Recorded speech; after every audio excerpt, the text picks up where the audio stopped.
ابن حبان کی 8039 نمبر روایت کی راضی وہی سیدنا خبیب رضی اللہ تعالیٰ عنہ ہوتا ہے اوے چی دا مرگ ٹیم دے دے بس وجن دے آخری ارمان آخری چاہت آخری خواہش دے ہوایا صد ارمان دے صد خواہش دے نو دا سے ٹیم کی بدوی چی یارا ما تا خزا خپل راولے چی آغو وینم خپل بچی را تراولے چی آغو وینم خپل مور و پلار را تراولے چی آغو وینم دے وطوی دعونی اصلی رکعتین پریگ میں دے چی یو 2 رکعت نفلو کم 2 رکعت منزو کما او خپل رب سر پا لین شم اسم خپل رب تراوانے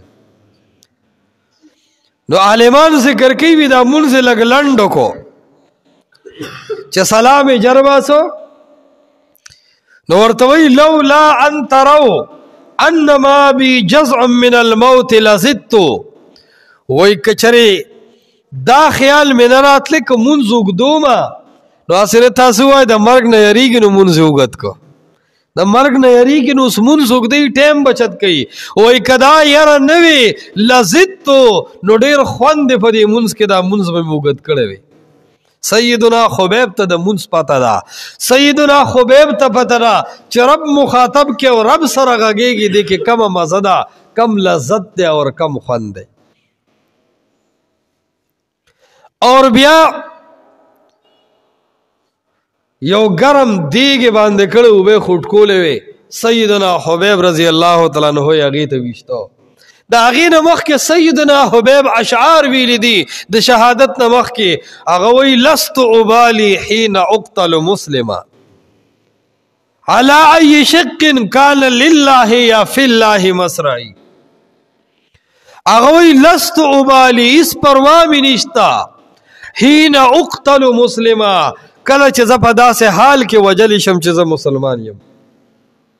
علا ای شق کان للہ مسرعی زچ پا ار طرف پریوزم کپا خی طرف پریوزم و کپا گس باندے خوز اخپل رب دا پارا وجل کیگا مخپل رب تروانم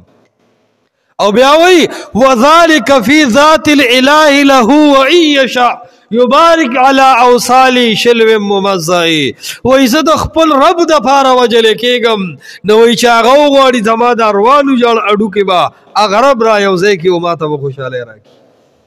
دا سے کلک یقینو دا دغی اصحاب محمد صلی اللہ علیہ وسلم پا مونس باندے لیکن مسلمان آغاز فرط دا مونس خوان ندے ورغلے وجہ دارے چی دنیا پرستی دا دنیا کی مسلمان لگے دلے دے لگے دلے دے لگے دلے دے خپلا خیٹ دا دنیا دا محبتنو نا ڈاکا اولغواری خپلا زلو دا دنیا پا محبتنو باندے مڑاول غواری خو مڑی گی نا وجہ دارے چی دا اللہ رب العزت کتاب مونگ پریخے دے